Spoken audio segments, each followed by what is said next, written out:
اب آئیے جان لیتے ہیں کہ تقویٰ سے مراد کیا ہے۔ تقویٰ سے مراد اللہ رب العالمین سے خوف کرتے ہوئے، اللہ رب العالمین سے ڈرتے ہوئے، اس کی نافرمانی سے بچنا اور گناہوں اور برائیوں سے اپنے دامن کو بچائے رکھنا۔ اور یہ تقویٰ دین کے اندر بہت ہی مہتوپورن چیز ہے میرے بھائی۔ میں آپ کو بتلا دوں کہ اللہ کے نبی صلی اللہ علیہ وسلم نے فرمایا کہ علم کی فضیلت عبادت کی فضیلت سے بہتر ہے، اور اللہ کے نبی صلی اللہ علیہ وسلم نے کہا کہ تمہارے دین میں سب سے بہترین چیز اگر کوئی ہے تو وہ تقویٰ اور پرہیزگاری ہے۔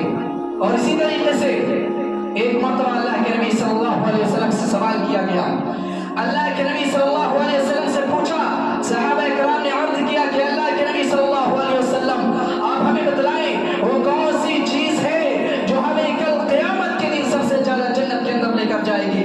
اللہ کے نبی صلی اللہ علیہ وسلم نے اپنے صحابہ کرام سے کہا، اے میرے صحابہ، جنت میں جو چیز سب سے زیادہ لے کر جائے گی انسان کو، اللہ کے نبی صلی اللہ علیہ وسلم نے کہا تقوی اللہ و حسن الخلق، یعنی اللہ رب العالمین کا تقوی اختیار کرنا اور اچھا اخلاق کا ہونا۔ یہ دو چیز اللہ کے نبی صلی اللہ علیہ وسلم نے اپنے صحابہ کرام سے عرض کی کہ اے میرے صحابہ، یہی دو چیزیں ہیں جو کل قیامت کے دن سب سے زیادہ انسان کو جنت میں لے کر جائے گی۔ وہ چیز ہے تقوی اللہ، اللہ رب العالمین کا تقوی اختیار کرنا، یعنی اللہ رب العالمین سے ڈرنا، وہ حسن الخلق اور اچھا اخلاق ہونا۔ لیکن آج معاشرے کے اندر نوجوان اسلام کیا کرتے ہیں؟ نوجوان جب صبح کرتا ہے، صبح کرتے وقت سب سے پہلے اپنے ہاتھ میں جو چیز لیتا ہے وہ موبائل ہے۔ ہمارے ہاتھ میں جو چیز سب سے پہلے آتی ہے وہ موبائل ہے، اور موبائل اٹھتے ہی ہم سب سے پہلے موبائل کے اندر ہم اسٹیٹس چیک کرتے ہیں کہ فلاں نے کیا اسٹیٹس لگایا ہے، فلاں نے کون سی چیز لگائی ہوئی اپنے اسٹیٹس کے اندر۔ ہونا کیا چاہیے؟ ہونا یہ چاہیے کہ جب مؤذن حی علی الصلاۃ حی علی الفلاح کی صدائیں لگائے، جب مؤذن تمہیں نماز کی طرف بلائے، جب مؤذن تمہیں کامیابی کی طرف بلائے، تو ہمیں اپنے نرم گرم بستر کو چھوڑ کر اللہ رب العالمین کے دربار میں حاضر ہونا چاہیے۔ اللہ رب العالمین کے دربار میں آ کر اللہ رب العالمین کا ذکر و اذکار کرنا چاہیے۔ میں آپ سب کو بتا دوں، اگر ہمارا دن نماز فجر سے شروع ہوتا ہے تو انشاءاللہ تعالی آپ کا دن جو پورا ہوتا ہے، جو 24 گھنٹے کا دن ہوتا ہے، 12 گھنٹے کا دن ہوتا ہے میرے بھائی، یہ تمہارے لیے بہت ہی مہتوپورن ثابت ہوگا۔ آج بتاؤ کون سا ایسا انسان ہے، کون سا ایسا نوجوان انسان ہے جو مؤذن کی ایک صدا پر اللہ رب العالمین کے دربار میں آ کر حاضر ہوتا ہے؟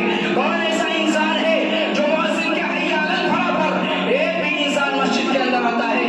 میرے بھائی کوئی نہیں آتا ہے، نوجوان تو بالکل بھی نہیں آتے ہیں، وہی جو چند لوگ آتے ہیں مسجد کے اندر، جو بزرگ جو بوڑھے ہو چکے ہیں وہی آتے ہیں اس مسجد کے اندر، اور باقی لوگ سوئے ہوئے ہوتے ہیں۔ میرے بھائیو، یہ تقویٰ نہیں ہے۔ حالانکہ ہمیں یہی کرنا چاہیے کہ جب مؤذن ہمیں بلائے نماز کی طرف، کامیابی کی طرف، تو ہمیں مسجد کے اندر آنا چاہیے، نماز فجر کو ادا کرنا چاہیے۔ نماز فجر ادا کرنے کے بعد ہمیں اللہ رب العالمین کا ذکر و اذکار کرنا چاہیے، اللہ رب العالمین کی حمد و تقدیس بیان کرنی چاہیے۔ میرے بھائی، میں آپ کو بتلا دوں کہ جو سکون نماز کے اندر ہے، جو سکون اللہ رب العالمین کے ذکر و اذکار میں ہے، وہ دنیا کے کسی بھی کونے میں نہیں پاؤ گے میرے بھائی۔ جو سکون تمہیں نماز پڑھ کر ملے گا، جو سکون تمہیں اللہ رب العالمین کا ذکر و اذکار کرنے پر ملے گا، جو سکون تمہیں قرآن کی تلاوت کرنے کے بعد ملے گا، وہ دنیا کے کسی کونے میں چلے جاؤ میرے بھائی، آپ کو سکون نصیب نہیں ہو سکتا۔ اللہ رب العالمین خود کہتا ہے مومن سوئے، الا بذکر اللہ تطمئن القلوب، کہ دلوں کو جو چیز سکون دے سکتی ہے وہ اللہ رب العالمین کا ذکر و اذکار ہے، اللہ رب العالمین کی حمد و تقدیس بیان کرنا ہے۔ لیکن آج ہے کوئی انسان، وہی چند گنے نوجوان جو مسجد کے اندر آتے ہیں، انہی کی وجہ سے آج ہماری یہ مسجد آباد ہے۔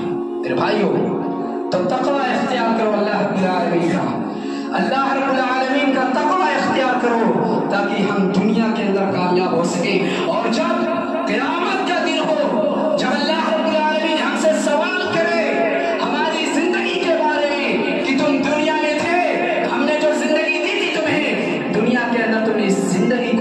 گزارا ہے، تب وہاں ہم اللہ رب العالمین کے اس سوال کا صحیح جواب دے سکیں۔ پھر بھائیو، اور دوسری چیز جو اللہ کے نبی صلی اللہ علیہ وسلم نے کہا حدیث کے اندر، وحسن الخلق، اچھا اخلاق کا ہونا۔ اگر ہمارے اندر اچھا اخلاق نہیں ہے تو ہم کامیاب نہیں ہو سکتے میرے بھائی۔ کیوں؟ آئیے ابو درداء رضی اللہ تعالیٰ عنہ کی روایت ہے، اللہ کے نبی صلی اللہ علیہ وسلم نے ارشاد فرمایا اور کہا، کل قیامت کا دن ہوگا، بروز قیامت مومن کے اعمال میں سے میزان میں جو چیز سب سے زیادہ بھاری ہوگی، میزان مطلب جو ترازو ہوگا، جو ناپنے کا آلہ ہوگا کل قیامت کے دن، جو اللہ رب العالمین ناپے گا، اس میں جو چیز سب سے زیادہ وزنی ہوگی، سب سے زیادہ بھاری ہوگی، وہ بندے کا اچھا اخلاق ہوگا۔ اور یقیناً اللہ رب العالمین بد اخلاق شخص پر بہت ہی زیادہ سخت ناراض ہوتا ہے۔ مومن کے اعمال میں سے جو ہمیں زندگی گزار رہے ہیں، جو ہم نیکیاں حاصل کر رہے ہیں، جو نیکی اور بدی کما رہے ہیں میرے بھائی، کل قیامت کے دن مومن کے اعمال میں سے میزان میں جو چیز سب سے زیادہ بھاری ہوگی، سب سے زیادہ وزنی چیز ہوگی، وہ مومن کا اچھا اخلاق ہوگا۔ اور یہ جان لو، کل قیامت کے دن اگر تمہارا اخلاق صحیح نہیں رہا تو اللہ رب العالمین ایسے انسان پر بہت ہی زیادہ سخت ناراض ہوگا، غصہ ہوگا۔ کہ بھائیو، تو اللہ کے نبی صلی اللہ علیہ وسلم نے یہ دو چیزیں اپنے صحابہ کرام سے فرمائی تھی کہ اے میرے صحابہ، اگر تم یہ جاننا چاہتے ہو کہ کل قیامت کے دن جو چیز سب سے زیادہ انسان کو جنت کے اندر لے کر جائے گی تو یہی دو چیز ہے، تقوی اللہ و حسن الخلق، اللہ رب العالمین کا تقوی اختیار کرنا اور اچھا اخلاق کا ہونا۔ اب آئیے میرے بھائی، پھر سے اللہ کے نبی صلی اللہ علیہ وسلم سے سوال کیا جاتا ہے، پھر سے پوچھا جاتا ہے، پھر سے صحابہ کرام عرض کرتے ہیں کہ اللہ کے نبی صلی اللہ علیہ وسلم ہمیں یہ چیز بتلائیے کہ وہ کون سی چیز ہے جو ہمیں سب سے زیادہ جہنم کے اندر لے کر جائے گی۔ تو اللہ کے نبی صلی اللہ علیہ وسلم نے کہا، الفم والفرج، یعنی ہمارا منہ یعنی زبان، اور والفرج یعنی ہماری شرمگاہ، ہماری زبان اور شرمگاہ، یہ دو چیزیں ایسی ہیں ہمارے جسم کے اندر میرے بھائی، کل قیامت کے دن اسی دو چیز کی وجہ سے انسان سب سے زیادہ جہنم کے اندر پھینکا جائے گا۔ آج ہم لوگ کیا کرتے ہیں؟ اپنی زبان سے گالی گلوز، اپنی زبان سے ایک دوسرے کی برائی کرتے ہیں، ایک دوسرے کو گالی گلوز سے نوازتے ہیں۔ میرے بھائی، اس زبان پر ہمیں کنٹرول کرنا ہے، اس زبان پر ہمیں اپنے آپ کو قابو رکھنا ہے، تاکہ یہ جو ہماری زبان کینچیوں کی طرح چلتی ہے، جو ہم ایک دوسرے کی برائی کرتے ہیں، ایک دوسرے کو گالی گلوز سے نوازتے ہیں، کل قیامت کے دن میرے بھائی یہ زبان تمہارے لیے خطرناک ثابت ہو سکتی ہے۔ اس لیے میں آپ سے کہنا چاہتا ہوں، اپنی زبان کو قابو میں رکھو۔ اور آؤ میں آپ کو بتلا دوں، اللہ کے نبی صلی اللہ علیہ وسلم حدیث پاک کے اندر کیا ارشاد فرماتے ہیں؟ اللہ کے نبی صلی اللہ علیہ وسلم نے کہا، من کان یؤمن باللہ والیوم الآخر فلیقل خیرا او لیصمت، یعنی جو شخص اللہ اور آخرت کے دن پر یقین رکھتا ہو، ایمان رکھتا ہو، تو اسے چاہیے کہ وہ اپنی زبان سے اچھی بات کرے، اور اگر یہ نہیں کر سکتا تو اللہ کے نبی صلی اللہ علیہ وسلم نے کہا او لیصمت، اگر یہ نہیں کر سکتا تو پھر خاموش رہے۔ کیا اگر وہ اپنی زبان سے اچھی بات نہیں کر سکتا، اگر اپنی زبان سے اچھی گفتگو نہیں کر سکتا میرے بھائی، تو اسے چاہیے وہ خاموش رہے۔ میرے بھائیوں، اگر ہمیں کسی کو کچھ بتانا ہے، اگر ہمیں کسی کو کچھ سمجھانا ہے، اگر ہمیں کسی کو کچھ پڑھانا ہے، تو ہمیں اپنی زبان سے اچھی بات پڑھانی چاہیے، اچھی بات سمجھانی چاہیے، اچھی بات بتانی چاہیے۔ اگر ہم یہ چیز نہیں کر سکتے تو ہمیں خاموش رہنا ہے۔ اور یہی اللہ کے نبی صلی اللہ علیہ وسلم ہم تمام انسانوں سے خطاب کر رہے ہیں، خیرا او لیصمت، اگر اچھی بات کر سکتے ہیں تو بات کریں، ورنہ خاموش رہیں۔ کہ بھائی یہ زبان بہت ہی خطرناک چیز ہے میرے بھائی۔ آؤ میں آپ کو بتلا دوں، اللہ کے نبی صلی اللہ علیہ وسلم حضرت معاذ رضی اللہ تعالیٰ عنہ کو اپنی زبان پکڑ کر نصیحت کر رہے تھے، ذرا غور سے سننا۔ اللہ کے نبی صلی اللہ علیہ وسلم حضرت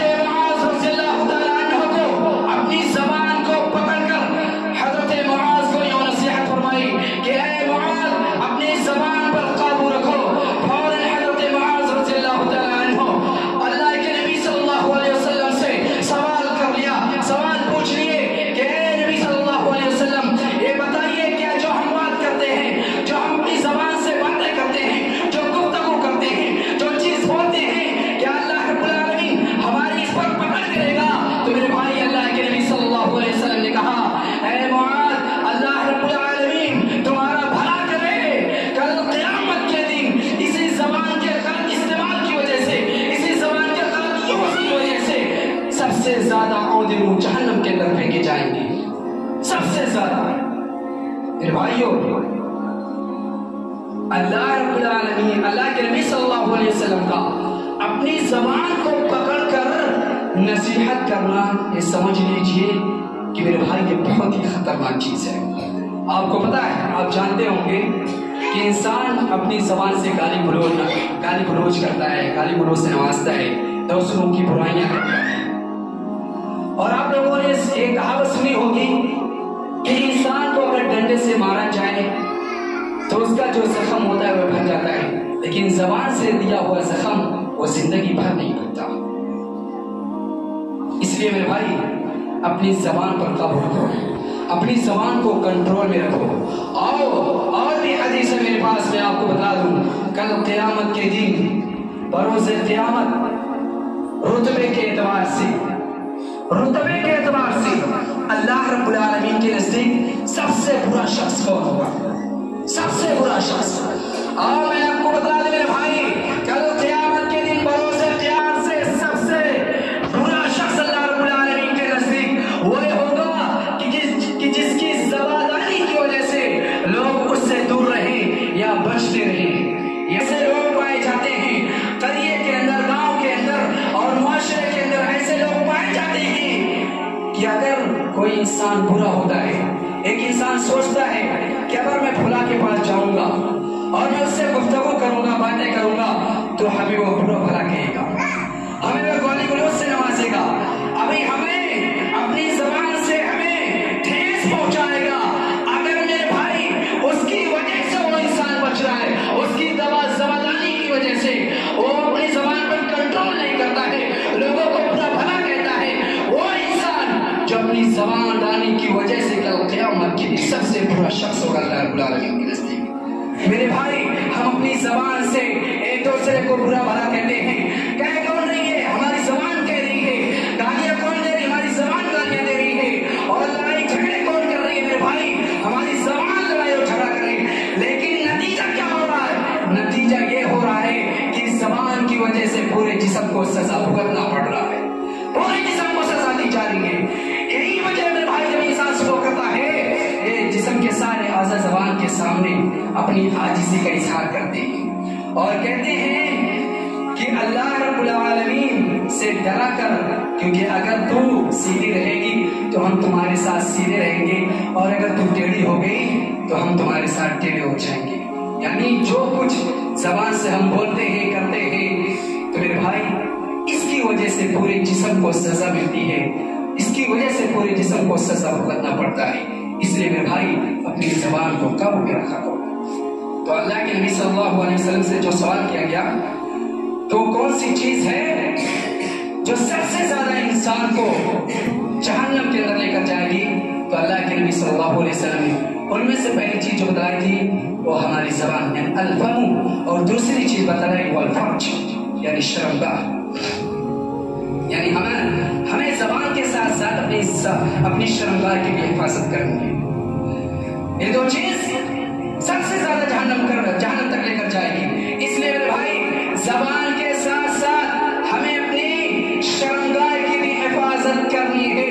اور آئیے اللہ کے نبی صلی اللہ علیہ وسلم حدیث پاک کے اندر کیا فرماتے ہیں کہ اگر انسان اپنے دونوں جبڑوں کے درمیان یعنی زبان اور اپنے دونوں ٹانگوں کے درمیان یعنی شرمگاہ کی حفاظت کی ضمانت دیتا ہے، میں اسے جنت کی ضمانت دیتا ہوں۔ یعنی اگر ہم اپنی زبان کی حفاظت کر لیے، اپنی شرمگاہ کی حفاظت کر لیے، تو انشاءاللہ تعالی ہمیں جنت نصیب ہو جائے گی۔ اور اللہ کے نبی صلی اللہ علیہ وسلم ہم تمام انسانوں سے یہی خطاب کر کے فرما رہے ہیں کہ اگر کوئی انسان اپنی زبان اور اپنی شرمگاہ کی حفاظت کی ضمانت دیتا ہے تو میں اسے جنت کی ضمانت دیتا ہوں۔